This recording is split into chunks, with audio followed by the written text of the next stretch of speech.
Hi అండి. నేను మీ బందర్ పిల్ల. అందరూ బాగున్నారా? ఇవాళ రెసిపీస్ వచ్చేసి టిఫిన్ కింద అటుకులు ఉప్మా, కర్రీ, గుడ్డు వెల్లుల్లి కారం వండానండి. ఉప్మా అందరికీ తెలిసిన రెసిపీ అండి. కాకపోతే ఇందులో అటుకులు వేసాను. ఫస్ట్ మట్టికి అటుకులు నెయ్యిలో దోరగా వేయించు తీసుకోవాలండి. ఆ వీడియో స్కిప్ అయింది. ఇంకా ఈ పోపులు అవి మీకు తెలిసినయే. పల్లీలు, శనగపప్పు, మినపప్పు, ఆవాలు, జీలకర్ర, 2 ఎండుమిరగాయలు, 2 రెబ్బలు కరివేపాకు బాగా వేగనిచ్చి, ఈ ఉప్మాకి ఉల్లిపాయ ముక్కలు ఎక్కువ ఉంటేనే బాగుంటుందండి. అలాగే కప్పుడు అటుకులకి కప్పుడు వాటర్ సరిపోతాయి. అంతకంటే ఎక్కువ పోసారంటే పొడి పొడిలాడితే రాదు, ఉప్మా ముద్ద కింద ఉంటుంది.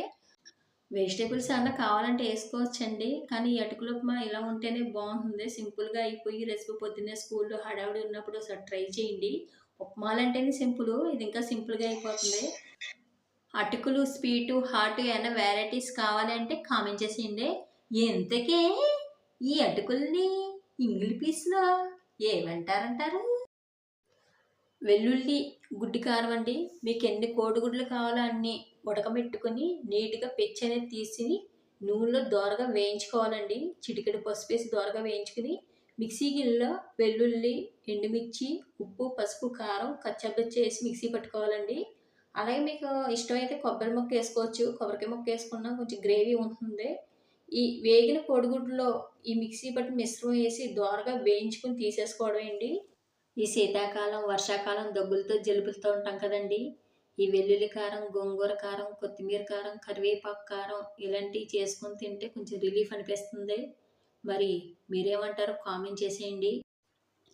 అలాగే అటుకుల upma recipe, egg curry recipe 2 full video చేశానండి. ఫుల్ వీడియో చూసి సబ్స్క్రైబ్ చేసుకుని ఓ లైక్, షేర్, ఒక కామెంట్ చేశారనుకో మేము ఇంకా హ్యాపీగా ఉంటాం. ఇంకా ఇలాంటి వెరైటీస్ ఏమైనా కావాలంటే కామెంట్ చేసేయండి. ఎంతకీ కోడిగుడ్డు పైన ఉన్నది తొక్క అంటారా, పెచ్చంటారా, పేడంటారా, ఏమంటారంటారు? కామెంట్